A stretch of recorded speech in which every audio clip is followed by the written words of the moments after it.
परः गुरु साक्षात् परं ब्रह्म तस्मै श्री गुरवे नमः।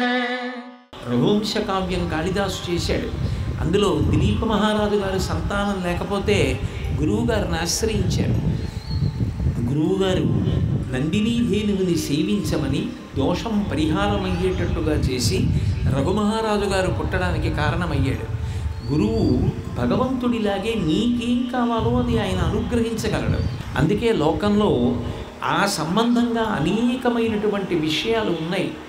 మనకి శైవ సంబంధంగా నాయనారులు అని ఉన్నారు, 63 మంది నాయనారులు. వాళ్ళకి దృఢమైనటువంటి భక్తి, అపారమైనటువంటి భక్తి కలిగినటువంటి వారు. అటువంటి నాయనార్లలో ప్రముఖుడైనటువంటి ఒక నాయనారు ఉన్నారు. ఆయన్ని సుందరమూర్తి అంటారు. ఆ సుందరమూర్తి ఎంత గొప్ప భక్తి తత్పరుడంటే ఆయనతో పరమశివుడు మాట్లాడుతుండేవాడు. రుద్రాయ స్వాహ అని హవిస్సిస్తే శివుడు ఎదురుగుండా కూర్చుని చెయ్యి పట్టి హవిస్సు పుచ్చుకునేవాడు. ఆయన పూజ చేస్తుంటే ఎదురుగుండా కూర్చుని పాదయోహో పాద్యం సమర్పయామి అంటే కాళ్ళు కడిగించుకునేవాడు, హస్తయోహో అర్ఘ్యం సమర్పయామి అంటే చెయ్యి కడిగించుకునేవాడు. సుందరమూర్తితో మాట్లాడుతుండేవాడు. అదే సమయంలో ఆ కాలంలో వేరొక నాయనారు ఒక ఆయన ఉండేవారు. ఆయన పేరు సోమాసి నాయనారు అని. ఆయనకి ఒక గొప్ప కోరిక ఉండేది, నేను కూడా యాగం చేస్తాను, సోమయాగం చేయాలి. ఆ సోమయాగం చేసినప్పుడు శివుడు నా ఎదురుగుండా కూర్చోవాలి, కూర్చుని హవిస్సు పుచ్చుకోవాలి. నా కోరిక ఎలా తీరుతుందని ఆలోచించాడు. నా అంత నేను శంకరుణ్ణి అలా తీసుకొచ్చి కూర్చోబెట్టుకోలేను, నా భక్తి చాలదు. తేగలిగిన వాడెవరు భగవంతుణ్ణి? గురువు తేగలడు. సుందరమూర్తి నాయనారు ఉన్నాడు, ఆయన మాట భగవంతుడు వింటాడు. అది సనాతన ధర్మంలో గురువు యొక్క గొప్పతనం అక్కడ ఉంటుంది.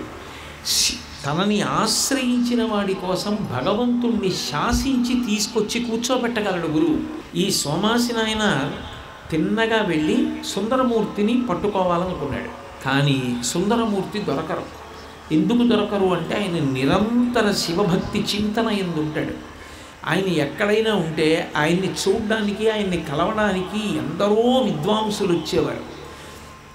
వాళ్ళందరితో మాట్లాడడంలో, ఎప్పుడు ఆ శివభక్తిలో రమించిపోతూ ఉండడంలో ఆయన కొత్త వాళ్ళని కలిసే అవకాశం ఉండేది కాదు. చాలా కష్టం సుందరమూర్తి దగ్గరికి వెళ్ళడం. ఎలాగని ఆలోచించాడు. ఆలోచించి ఇంత భక్తి తత్పరుడు కాబట్టి ధారణాశక్తి కలగడానికి, జ్ఞానము నిలబడడానికి, సత్వగుణం ప్రచోదనం అవ్వడానికి తప్పకుండా పొన్నగంటి కూర తింటాడు. పొన్నగంటి కూర అంటే నీటి ఒడ్డున పెరుగుతుంది, ఆకుకూర. అది తీసుకొచ్చిస్తే సర్వసాధారణంగా అది వద్దు అని అనరు. పొన్నగంటి కూర తప్పకుండా తింటారు. ఎందుకు తింటారు అంటే అది సత్వగుణాన్ని ఇస్తుంది, భగవద్భక్తి నిలబడుతుంది. అందుకని రోజు పొన్నగంటి కూర పట్టుకుని సుందరమూర్తి ఇంటికి వచ్చి పెరట్లో వంటగదిలో ఇచ్చి వెళ్ళిపోయేవాడు. ఆయన ఎదురు చూసేవాడు కాదు, సుందరమూర్తి దర్శనం అడిగేవాడు కాదు. అడగకుండా పొన్నగంటి కూర ఇచ్చి వెళ్ళిపోయేవాడు.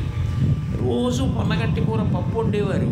సుందరమూర్తి భోజనంలో పొన్నగంటి కూర పప్పు తింటూ ఉండేవాడు. 2 నెలలు 3 నెలలు అయిపోయింది. కానీ మరి కలవాలి కదా. అసలు వాళ్ళిద్దరూ కలవకపోతే ఇంకా అసలు ఆ ప్రయత్నానికి అర్థమేముంది? గురు వైభవం ఎలా ప్రకాశిస్తుంది? అందుకని శంకరుడు ఒక విచిత్రమైన లీల చేశాడు. ఎక్కడ ఈ పొన్నగంటి కూర పెరుగుతుందో అక్కడ నదికి వరదలు వచ్చాయి. ఆకుకూర అంతా నీళ్లలోకి వెళ్ళిపోయింది. ఒక 5 రోజుల పాటు తేలేకపోయాడు. ఒక 5 రోజుల తర్వాత నీటి ప్రవాహం తగ్గి మళ్ళీ పొన్నగంటి కూర పైకి వచ్చింది.